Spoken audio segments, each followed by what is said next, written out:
Thank you very much, Mr. Chairman. One of the fears that I have is that we even regress further. You all are familiar, I'm sure, as this committee is, with over 24 multi-billion-dollar programs to nowhere that were started by one administration and stopped by another, started by one Congress and stopped by another. And so, you know, the first thing I think we all try and fight to do is do no harm, first of all, and stop us from aggressing. Someone mentioned earlier that our share of the budget for space now is about 0.5%, which is correct. The public perception on survey after survey is it's around 20% of the total budget. So, you know, if we could get just half as much as the public thinks we're getting, we could really make some big strides in space. One other thing I think we need to note when we try and compare Apollo with missions of today is, you know, they used a slide rule during Apollo. They didn't have the computer capabilities that we have now. The IBM computer mainframe was maybe a third as big as this room.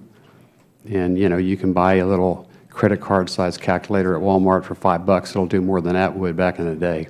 So we have advanced greatly in technological ways, and I think it's only a matter of money that will determine how far and how fast we can go in our manned space program. But what I'd like to ask from each of you, briefly, if you'd feel comfortable with it, is to share with us what you think the order of milestones, missions, targets should be in the next 5 to 10 years. Like, if you think we should go back to the moon, if you think we should go to Lagrange point, you think we should have colonization of the moon, and then another space station halfway to Mars, a Mars flyby in 21 or 31, landing and colonization. You know, what order of targets would you establish if you were able to make those decisions?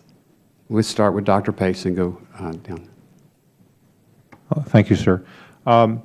I've been an advocate of returning to the moon, international human landing on the moon, with international partners and also with private sector partners. We have a whole separate discussion about cargo delivery to the lunar surface that could be done in a commercial-like manner.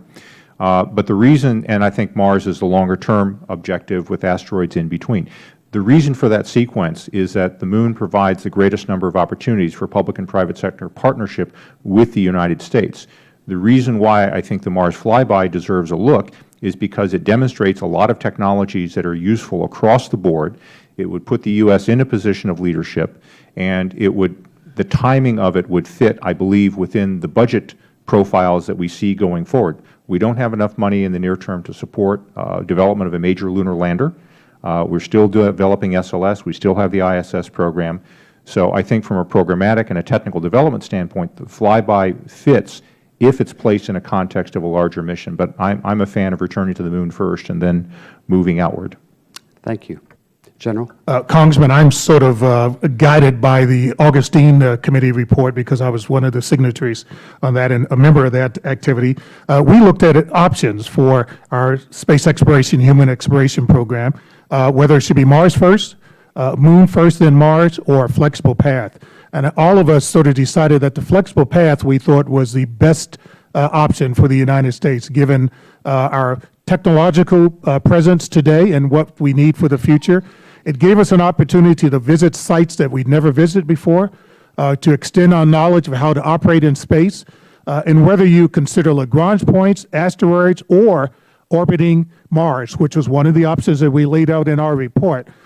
We think that having a flexible strategy that allows you to be able, as you gain knowledge, gain technological knowledge and understanding, gives you the option to do any one of those, we think it's really the right answer. Yeah, well, I just hope we don't study our naval for the next 2 decades, that we set some targets and some goals and we attack it. Mr. Cooke.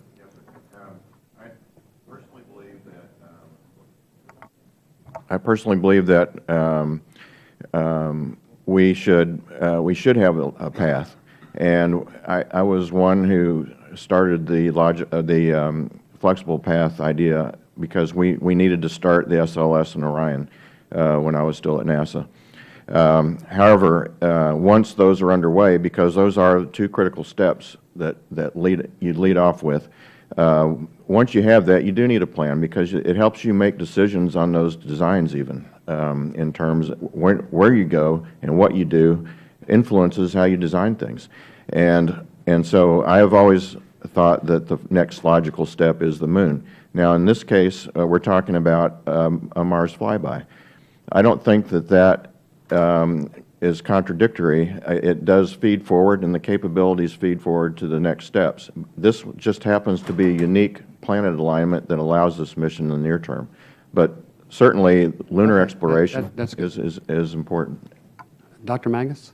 So again, I would go to the first question is, what is the overall goal? If the overall goal is to go to Mars, and we're going to define what we're going to do on Mars, whether we're going to establish a outpost there to do specific kinds of science and kinds of exploration, then you back up from that. What's the logical set of progressive steps you need to take to get there, and what are the capabilities and the operational parameters you need to develop and demonstrate to build up that capability to go to Mars and do whatever it is you're going to do there. So we have got this great orbiting platform called the International Space Station. We can do a lot of technology demonstration and development there. There are probably things that we cannot do on the space station. We have the Moon in our backyard, 3 days away. If you're going to test out technology that you want to demonstrate to reduce the risk of going further away, you're going to test it in your backyard first. Whether you stay on the Moon and establish a settlement there, it depends upon how that fits into your long-term goals. But I could argue if we establish a beachhead on the Moon to do technology demonstration,